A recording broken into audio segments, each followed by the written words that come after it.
Right, well, thank you very much for coming. Today we are launching a vision and a test of the new digital topographical bibliography, which is based in Oxford's Griffith Institute, that's celebrating its 75th anniversary this year. And I'm speaking very much on behalf of the staff you see beside me, and I'll outline the place of the top bib in Oxford Egyptology and our tentative proposals for its future potential. Now, the Institute was founded by Francis Llewellyn Griffith, the first Oxford Professor of Egyptology, and it now occupies a wing of the Sackler Library. And Griffith is an inspirational model in so many ways, and perhaps especially in fundraising. He married two very wealthy women in quick succession, whose family fortunes allowed the creation of the Institute and its ongoing research projects. Unfortunately, most of the present staff are already spoken for, so we don't have that option. The Institute was founded in 1939 as a permanent home for the study of the ancient languages, antiquities of the Near East, in or adjacent to the Ashmolean Museum, with the topographical bibliography at its heart as a single authoritative source for all the inscriptions and scenes in the Nile Valley, arranged, as its name implies, topographically. Griffith's great extensive personal library that sustained the birth of the project is now maintained by a specialist librarian, Diane Bergman, and has grown unimaginably, now being one of the preeminent libraries for the subject in the world, with 35,000 titles and 200 journals on the open shelves. Alongside this is the archive, intended as a source of unpublished material for inclusion in the top bib, now curated largely by Elizabeth Fleming and Kat Worsey. This comprises 19th century photographs, rubbings, squeezes, watercolours, both large and small, and more, going back to the mid-18th century manuscript by the Roman sculptor Pietro Braccone in the still then undeciphered hieroglyphs. The archive is now one of the most important in the world for Egyptology. It's much used by other disciplines, such as archaeology, architectural, art history, and most of its holdings have been acquired via donation, including, most famously, Howard Carter's excavation records, which will be celebrated this year in the Ashmoleans exhibition Discovering Tutankhamun, curated by Liam McNamara and Paul Collins, and opening on the 24th of July. We also have the journals of Flinders Petrie, the founder of Egyptian archaeology, who unfortunately remarked in 1891, "Mr. Carter is a good-natured lad whose interest is entirely in painting and natural history. He only takes this digging on as being on the spot and convenient to Lord Amherst, and it is of no use to me to work him up as an excavator," which is probably one of the stupidest things Flinders Petrie, well, most unfortunate things he said. As well as these embarrassments, the archive contains the papers of other major Egyptologists, including Sir Alan Gardner's, and the much consulted unpublished notebooks of the great philologist Yaroslav Cherny, and Griffith's own records from his Oxford excavations in the Sudan. From the start, the Institute adopted a total Nile Valley perspective, one that many academic institutions have really only adopted in the past few decades, such as the Louvre from 2008. The Institute has always been very committed to making the archive fully accessible, and the free online Tutankhamun Anatomy of an Excavation was started in 1993, and 15 years later it was one of the first such comprehensive online archaeological resources. The tomb itself was infamously cluttered, and unsurprisingly the archive contains over 15,000 pages of documentation, including Carter's object cards, maps, plans, notes, journals, the diaries, including the famous entry recording the discovery of the top step, and of course the iconic black and white photographs taken by Harry Burton. In advance of the exhibition, all of the archive's diaries and excavation journal entries have been plotted onto a timeline, so people can follow the day-to-day progress of the excavation. Not only a tale of mummies and gold, but of academic, scientific research. And as a legacy project, we're planning a teacher's resource pack, which is being produced in coordination with the British Museum's Education Department. International media possibilities are also being explored, and other ways to engage people, such as the open house weekend, with the practice and process of research at the cutting edge. And we hope this exhibition will not only foreground the archive and the institute, but will also help raise the profile of the university's Egyptological research as part of the humanities. Now, the archive is supported by volunteers, many of them students, and the Institute provides offices and teaching spaces for both Egyptology and ancient Near East studies in the university. And recent digital projects include Associate Professor in Assyriology Jacob Dahl's project to create a sustainable cuneiform digital library that's funded by the Mellon Foundation.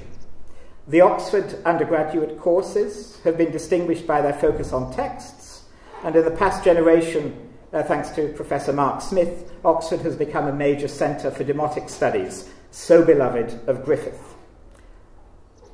And here we have a demotic ostracon that surfaced not in the Ashmolean but in the archive.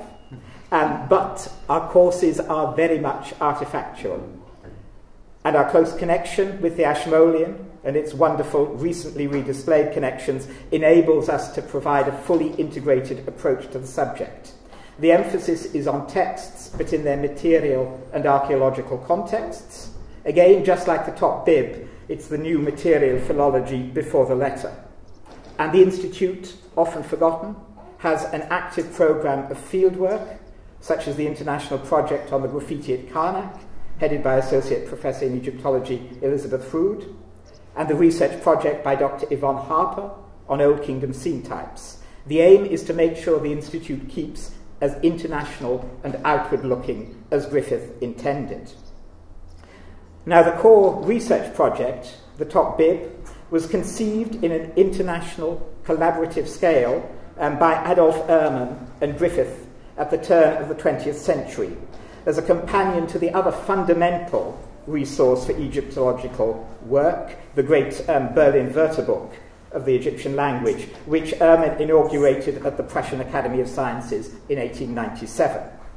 This has already been digitized and become web-based under the supervision of Professor Stephen Seidelmeier since 1999, with the accompanying online text corpus Thesaurus Linguae Egyptiae since 2004. And that's supported by the Berlin-Brandenburg Academy of Sciences and Humanities and assisted by project groups in academies in Leipzig, Mainz, and Bonn. In 1889, Griffith defined his vision for an archaeological survey of Egypt as gathering all the evidence into one connected survey, to which everyone could confidently refer who might wish to learn the position and condition of any monument, what was known about it, in what works other and more detailed accounts might be found, and the stores of information which lie hidden in manuscript collections in the various parts of Europe. The mission statement of the top bib was to present and describe all of the inscribed and decorated monuments of ancient Egypt, to organize these monuments into a topographical order, and to accompany this narrative with a complete, authoritative, and analytical bibliography.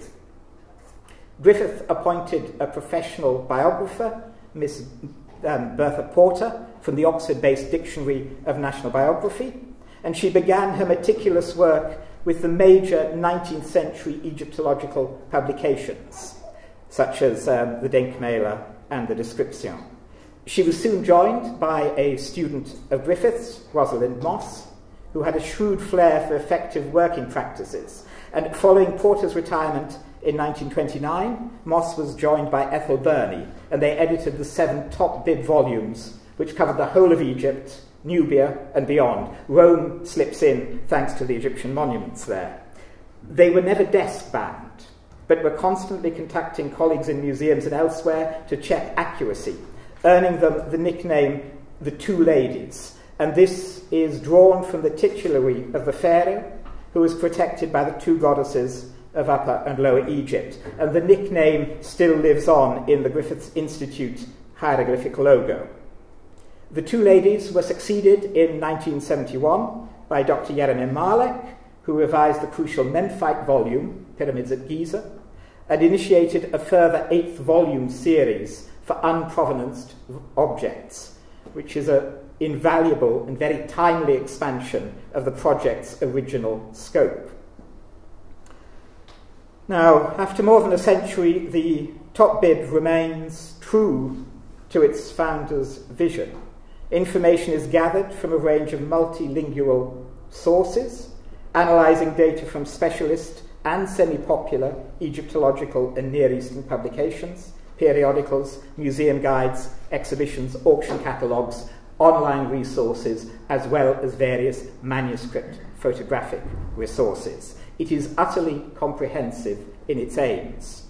Its future development as an online presentation has been begun thanks to a John Fell grant for 2012 to 14 under the editorship of Dr. Vincent Rajanot from August 2012.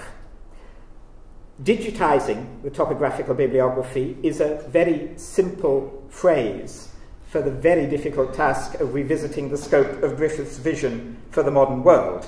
During the past 18 months, Vincent has conducted various experiments and trials to develop a model for the proposed full digitisation. Behind the 8 published volumes are hundreds of thousands of appendix slips listing all the analyses made in expectation of future revised hard copy editions. These have been available to scholars, of course, but in practice are somewhat underutilised and represent a huge untapped reserve of research. These, of course, must be included, but the issues are far wider than this. Egypt has changed as well as Egyptology. While some monuments, such as, say, the Temple at Edfu, are very substantially the same as they were when the volumes were published, vast areas of Egypt have now been explored further, including some sites whose existence had not really been documented by the Top Bib, such as the buried New Kingdom metropolis of Avaris, or other major sites in the Oases or in the Delta, which have become an archaeological priority over recent decades in particular. So our knowledge and data set is continually reconfigured by fieldwork on a rapidly evolving basis that necessitates, of course, an infinitely updatable online tool. Nevertheless, despite all these difficulties, we feel that the general framework of the Top Bib remains intact and entirely viable. The Top Bib is a highly structured material compendium, hierarchically organised, and a perfect match with one of the current standards used in digital humanities, namely XML. The use of extensible markup language has been chosen to digitise the content of the Top Bib. This will allow us to deal with the material both at the practical, physical level, i.e. the data as strings of characters and figures, and at the content level, the data as structured description of ancient Egypt and Nubia. Starting from the OCR text, the plan is to apply different levels of marking up so that the texts can be stored and displayed in digital form, and then completed with metadata. Making the most of the tree-based model of XML, it'll be possible to literally explore the Nile Valley and to visit an area or an archaeological site, a tomb or temple, by following the hierarchical structure of the place until the desired level of detail is reached, a particular scene, a particular inscription. XML will serve to add metadata on place names, as well as on names and titles of kings, individuals, deities. Crucially, it will allow the bibliography to be continually updated online. Another important concept in digital humanities is also central to this proposal, the unique resource identifier, the URI. A key element of web semantics, and more generally of linked data, the URI approach aims at assigning to any resource, real or abstract, an identifier without any ambiguity. Within the framework of the top bib, URIs will do for the digital version what the volume and page number of the published volumes always did: provide an authoritative, reliable reference point for every single hieroglyphic text and scene in Egypt and Nubia. Thanks to the power of information technologies, this concept will be applied to all geographical areas, sites, sections of sites, monuments and sections of monuments, rooms, walls and scenes, as well as to any inscribed artifact, personal names, ancient and modern place names, museums and private collections. And this URI will follow the 9-digit model introduced in Volume 8 and will be flexible enough to allow numbering that is infinite enough to cope with our needs. Bibliographic references will be included through the online Egyptological Bibliography, which is another major research project based in the Griffith Institute. This is the successor of the annual Egyptological Bibliography, which was started in 1947, and it quickly became an indispensable tool, but a rather expensive one. By the late 1970s, the number of publications was growing at an unprecedented rate, and the last volume to appear in print was that for 2001. And so in summer 2008, John Baines proposed bringing the AEB to Oxford, still under the umbrella of the International Association of Egyptologists. The John Fell Fund made a very substantial grant, initially for 2 years, extended later to 3. So in 2009, the renamed OEB, the Online Egyptological Bibliography, not the Oxford Egyptological Bibliography, as was sometimes thought, was relocated to Oxford. And Gareth Roberts was appointed in 2010 to be the first coordinating editor. Since then, there has been a full incorporation of other bibliographic resources, addition of new material, revision of search and editorial routines, and an ongoing reworking of all existing data into a more consistent and accessible form. In March 2011, a 3-year grant of $608,000 was awarded by the Mellon Foundation to support the integration of the OEB and the complementary project Egyptos, which was developed at Munich and Heidelberg, and following the success of this has very recently been taken offline. And now in the OEB there are 114,000 records online. My original text said 112, but Gareth got another couple of thousand on in the past few weeks, and over 2,000 records for 2013 alone, as cited in the Oxford Annual Review video.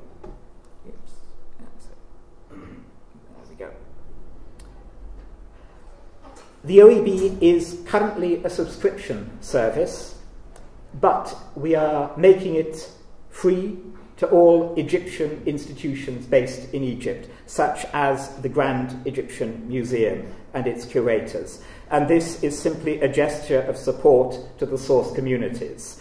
Hussein Basir, who you see here outside the museum, was one of the Gardner scholars when he was younger, incidentally. The Gardner scholarships were for young Egyptian scholars to travel and work in the Griffith Institute, and something we are hoping to raise funds for and to start again. They are very valuable in establishing links between us and our closest colleagues. But today we are marking the first stage of the digital rebirth of the topographical bibliography with the release of a sample test. The TopBib website already provides access to the content of the published volumes as searchable PDFs, and within a few hours of these appearing online, we had a highly appreciative email from Egypt, reminding us of the very wide audience that we simply must reach with these tools. And there is now, and this is where we want, I'm afraid, your advice and feedback, a trial sample of data in 2 detailed case studies, developed to test the methodology and general philosophy of the digital project, and also its content and design.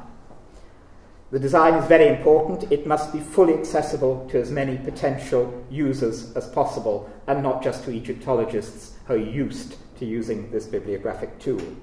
These tests have been developed after extensive experimentation and discussion with colleagues, notably at an international workshop with CNRS this January. But we're now presenting it more widely, precisely for feedback.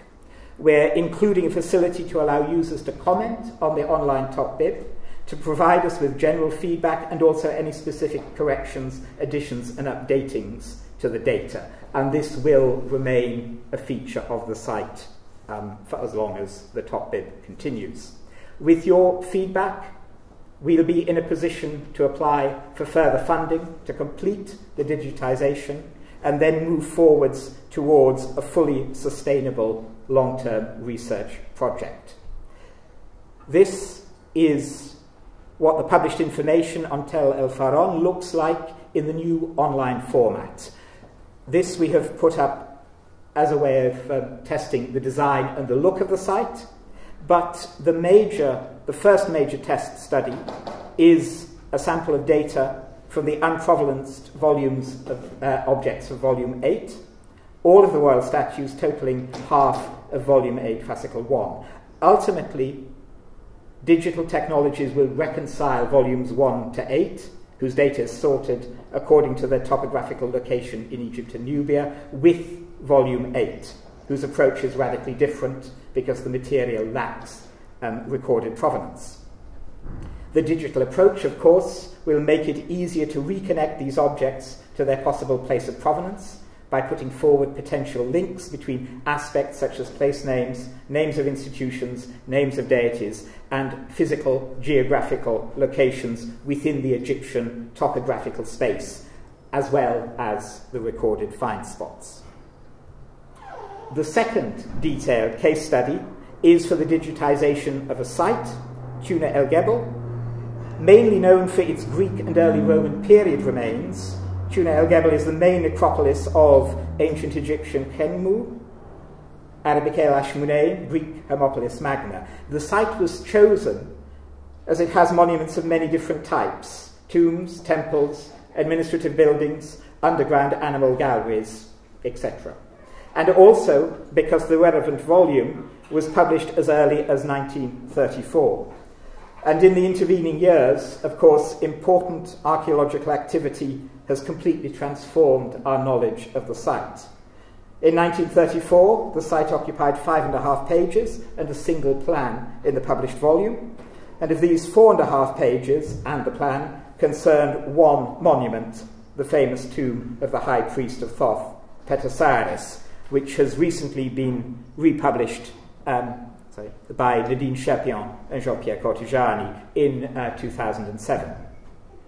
Drawing on the extra data compiled in the highly extensive appendix slips and the up-to-date data of the OEB, Dr. Francisco Bosch-Pusch has developed a new outline of the arrangement of the site and its various different monuments as a test model for other sites that we will move on to tackle.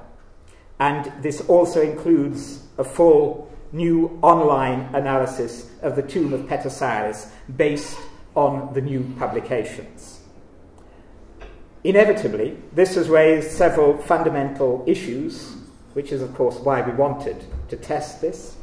One of the original aims of the top bib was to provide a context for inscribed hieroglyphic material and figurative Egyptian scenes. But of course, no culture exists in isolation, and at Tuna El Gebel there's a large corpus of inscriptional and representational evidence that is non-Egyptian. And of course, some scenes in the tomb of Petasaris have stylistic elements of both classical and Egyptian cultures. All are part of the same archaeological and social context. And as well as Greek inscriptions, there are demotic finds, especially in the underground galleries, a type of script that bizarrely, given Griffith's interests, lay outside the original brief, as did all papyri and many hieratic graffiti. This extra information must be included in a future brief for a full understanding of the ancient context. This expansion is necessary and will be implemented gradually, site by site, and perhaps one day we might even be able to include uninscribed artifactual material. A second issue is posed by the monuments that are partly or totally uninscribed or undecorated, either because they were erected as such, as in this case, which is House 21, only partly decorated at Tuna El Gebel, or because little decoration has survived. For example, the tomb of Jed Thoth Ankh, or the temple of the Osiris Ibis and Osiris Baboon. The published top bib omitted these empty areas, only indicating them on the accompanying simple plan. But now a complete outline is vital for when any additional evidence from these monuments is discovered, or future research suggests reconstructions for already known unplaced fragments. The monuments have a nasty habit of evolving while our backs are turned. And this has raised a particularly irritating side issue. Evidence from one monument can be found reused in another one. And here, the new digital format will be absolutely invaluable, allowing data to be positioned in more than one location at the same time, linked from one place to another, the original location, the reused location as well. Following the lead of the two ladies, our aim was to test above all the practical issues of the project. And so one preliminary conclusion is that we should always follow the layout, and that includes the numbering system, devised by the excavators and used in their various primary publications. For example, the underground animal galleries were numbered by Sami Gabra, the first excavator of the site, and this was later adopted, modified and extended by the Munich team directed by Dieter Kessler. As the two ladies always knew, seeking collaboration with the teams working on site is absolutely essential.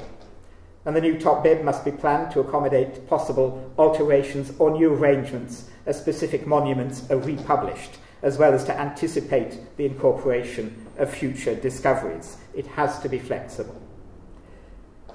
The digital provision of the top bib might also enable us at a future stage to present the information about sites not only topographically, but also chronologically, demonstrating how different sites, such as Abydos, have evolved through time, drawing on examples such as Janet Richards' work on the sacred landscape and the gradual extension of monuments in this cemetery.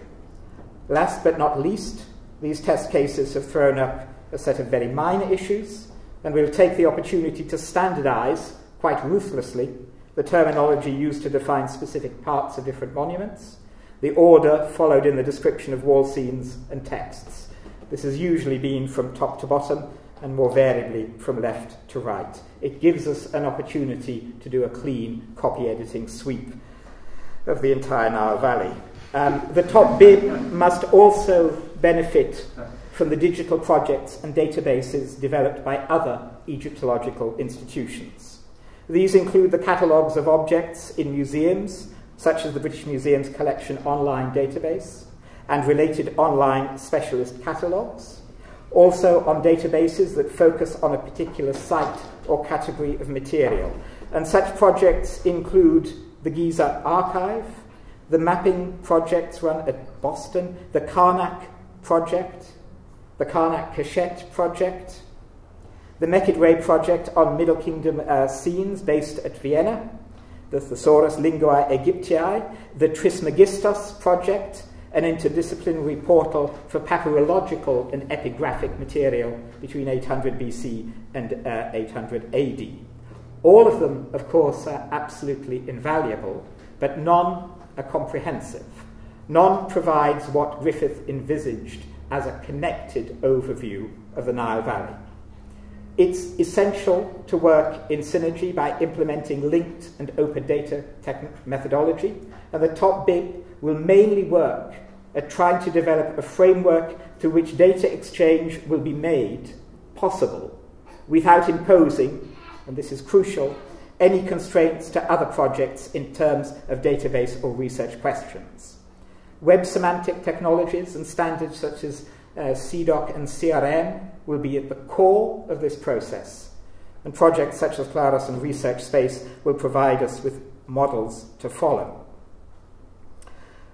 In conclusion, I'd just say that by giving a sustainable digital incarnation to the topographical bibliography, the Griffith Institute hopes to continue this century-old project and to make accessible the data that it has ceaselessly analysed and gathered. But much more than that, it also hopes to return to the grandeur of Griffith's original vision for his institute, a home for Egyptology in Oxford, but also a home where other Egyptological projects from across the entire world can meet, facilitating interoperability between vast sets of data, to become a digital centre for research resources, to enable Egyptology to be at the heart of world scholarship, to be accessible across the world, and very much in one connected vision.